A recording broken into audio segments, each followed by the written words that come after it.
We found the best solution para sa mga kuto ng aso namin sa bahay. This is the Fipronil Spot-On Treatment at syempre, yung ating pampurga na Fenbendazole tablets. Ang una natin gagamitin ay yung Spot-On Treatment. Ito nga pala si Chichay, ang aming aso, at syempre ang isa naming aso ay si Chubby. Yung Spot-On Treatment ay nilalagay sa batok at saka sa tail area ng pet.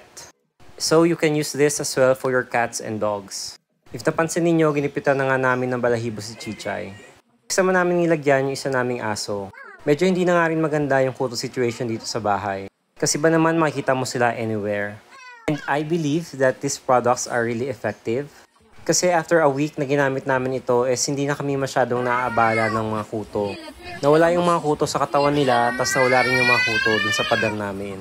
At wala na rin masyadong naglalakad-lakad sa floor. And if you want to try this, check the yellow basket.